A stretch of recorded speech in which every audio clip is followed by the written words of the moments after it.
አክብሮታይ ሰላምታችን በያላችሁበት ይድረስ የተወደዳችሁ የኢትዮ ፎረም ቤተሰቦች እነሆ የዕለቱን ዘገባዎቻችንን ከዚህ እንደሚከተለው ወደ እናንተ ማድረስ ጀመርን። አበይት ነጥቦቹን በቅድሚያ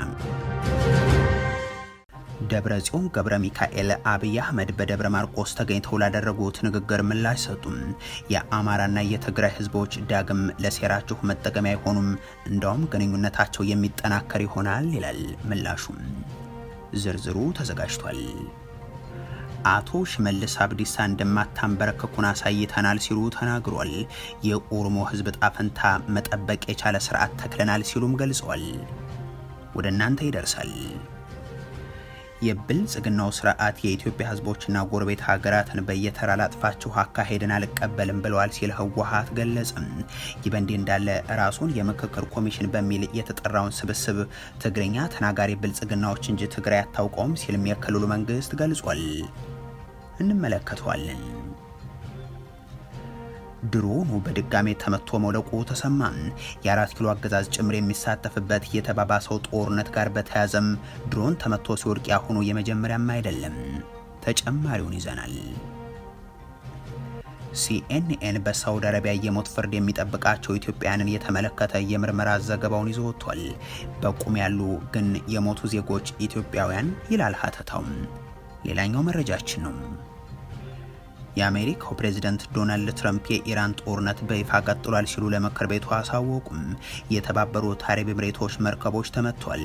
አሜሪካ አዲስ ጥቃትን ስትከፍት፣ ኢራን ደግሞ በባህሬንና በዮርዳኖስ በሚገኙ የአሜሪካ መሰረተ ልማቶች ላይ ድብደባን አከናውናለች። በሆርሙዝ ወሽመጥ ያገረሸውን ጦርነት ተከትሎ የነዳጅ ዋጋን በከፍተኛ ሁኔታ እየጨመረ ነው። የተወደዳችሁ የኢትዮ ፎረም ቤተሰቦች አብራችሁን ስትቆዩ እነዚህን እና ሌሎችን መረጃዎችን ታደምጣላችሁ። ሰናይ ቆይታ ይሁንላችሁ። ደብረጽዮን ገብረ ሚካኤል አብይ አህመድ በደብረ ማርቆስ ተገኝተው ላደረጉት ንግግር ምላሽ ሰጥቷል። የአማራና የትግራይ ህዝቦች ዳግም ለሴራችሁ መጠቀሚያ አይሆኑም፣ እንደውም ግንኙነቱ የሚጠናከር ነው ይላል ምላሹም።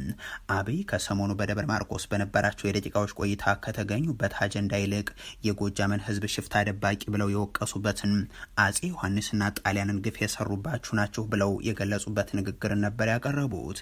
የፋኖ ኃይሎችን በስም ለመጥራት ባልደፈሩበት ሽፍታ እያሉን ባቀረቡበት የሽፍታ የማስመሰል የሰላም ጥሪ አቅርበው ግን በህዝቦች መካከል መከፋፈልን ይፈጥርልኛል ያሉትን ንግግር ማስተላልፈው ነው የተመለሱት።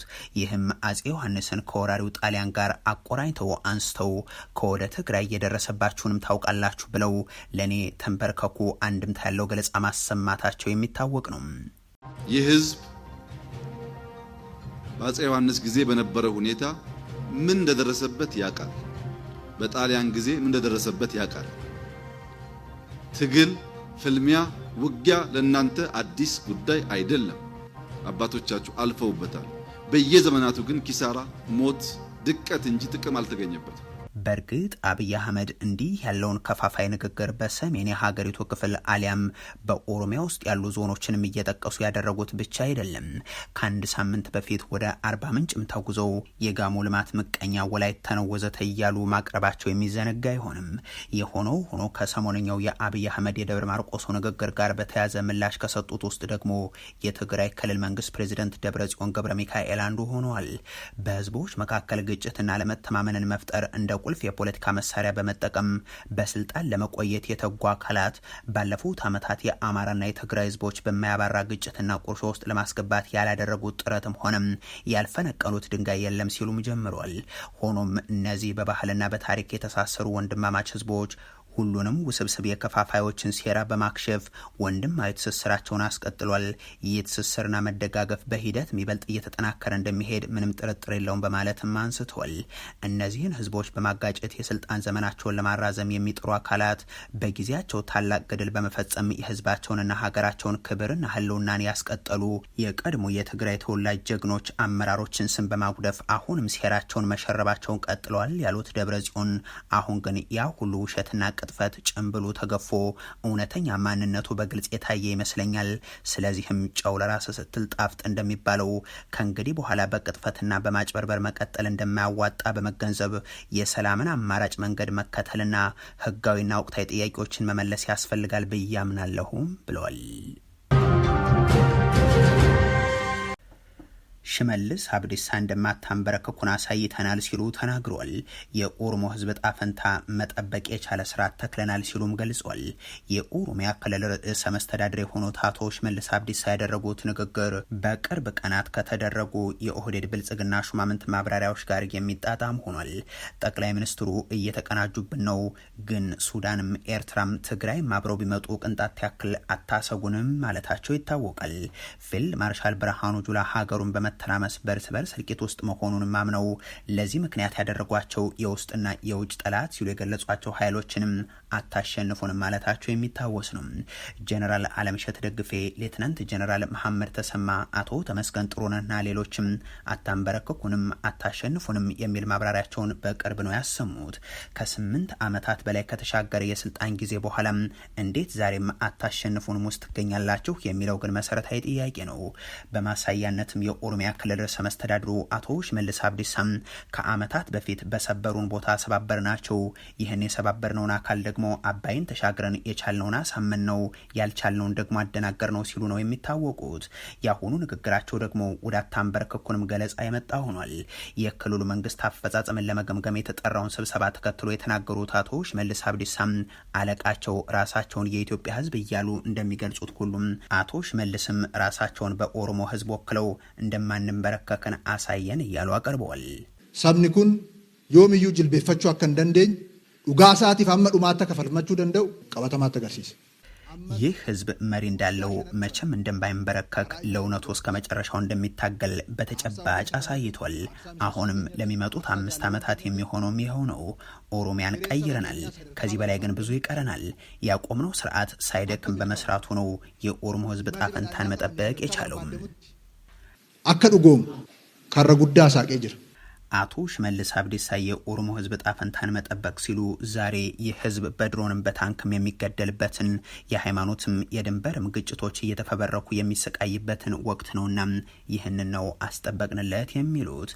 እኒህ የኦህዴድ ብልጽግና ሰው ይህንን ታላቅ ህዝብ ለማንበርከክ የሚሰራ ከናንተ በላይ ማናለ የሚል ጥያቄ ባይቀርብላቸውም አንንበረከክም እያሉ አንንበረከክም ያሏቸው የኦሮሞ ወጣቶች ላይ ግን ጦራቸውን አዝምተው ቀጥሏል።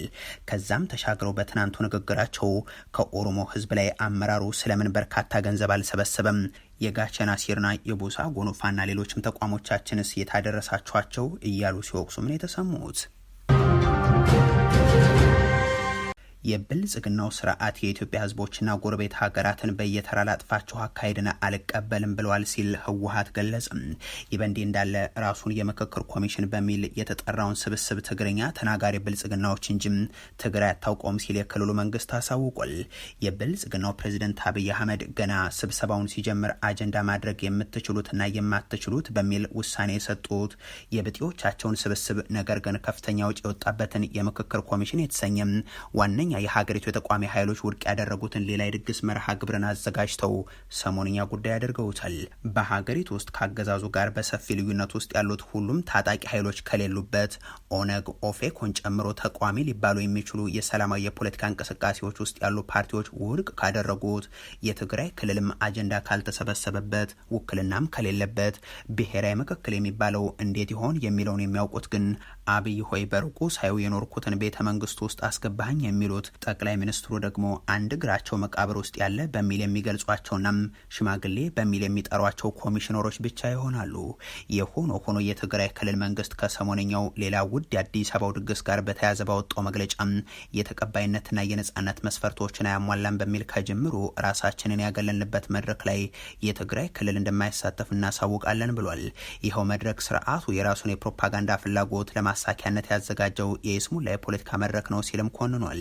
የአብይ አህመድ ስርዓት የትግራይ ህዝብን ሳያጠፋና ሳያንበረክክ እንደዚሁም ሳይበትን ስልጣኑ እንደማይጸና ስላመንም ሁሉንም አይነት በደል እያደረሰ ነው የሚለው ይኸው የክልሉ መንግስት መግለጫ ጦርነትን ያስቆመው ስምምነትን ከመተግበር ይልቅ ክልሉን ወደ ሌላ ዙር ጦርነት፣ እገዳና ከበባም የድሮን ጥቃቶች ውስጥ እንዲገባ ማድረጉንና የትግራይ ህዝብ በማናቸውም የሀገሪቱ ብሔራዊ ተቋማት ውስጥ ውክልና እንዳይኖረው በማድረግ ስልታዊ በደል እየፈጸመበት ይገኛል ሲልም ከሷል።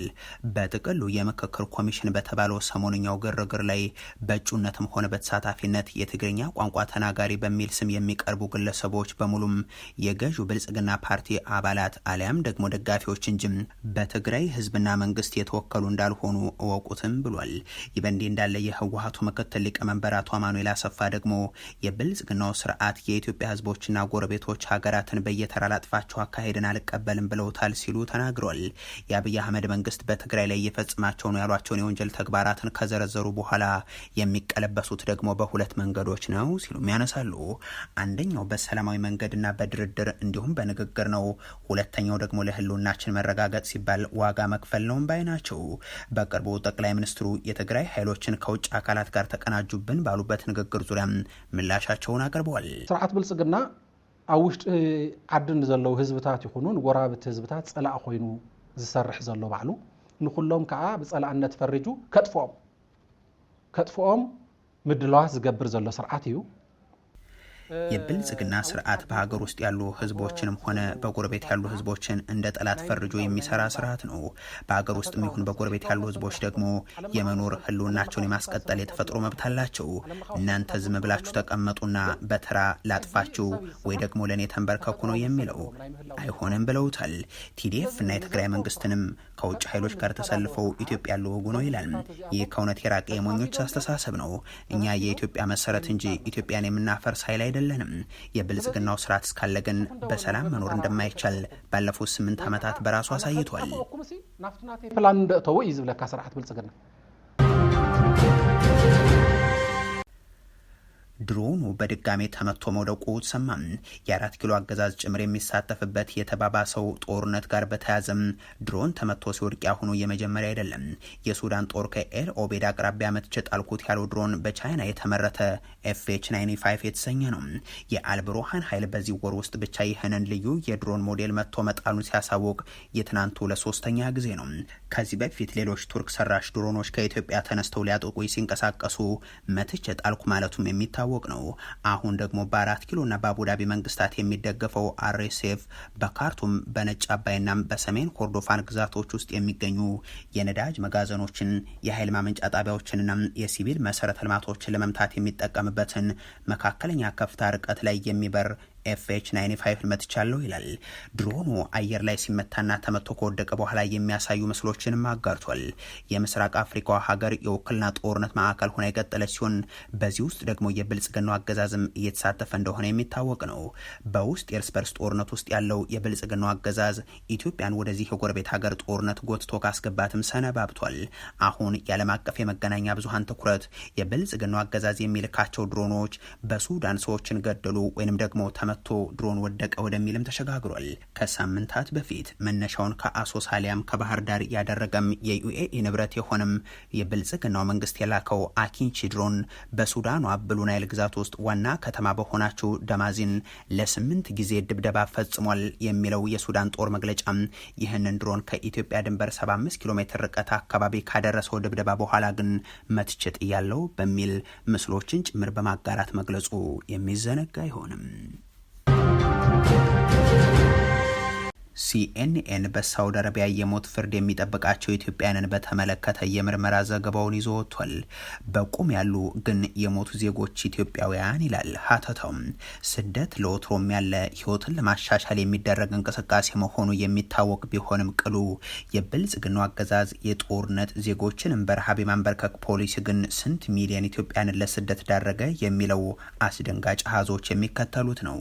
ከዓመታት በፊት ስለ ሶማሊያ፣ ሶሪያና ስለ ኤርትራ ስደተኞች ሰቆቃ የሚያወሩ ዓለም አቀፍ የመገናኛ ብዙሃን እነሆ በባለ ሚራክሎች የ4 ኪሎ የወቅቱ ሹማምንት ዘመን የዚህ አጀንዳ ባለቤት ኢትዮጵያን አድርገዋታል። የሲኤንኤን አዲስ የምርመራ ዘገባን በሳውዲ አረቢያ የሞት ፍርድ የተፈረደባቸው ኢትዮጵያን ስደተኞች አሳሳቢ ሁኔታ ውስጥ ስለመሆናቸው ያትታል።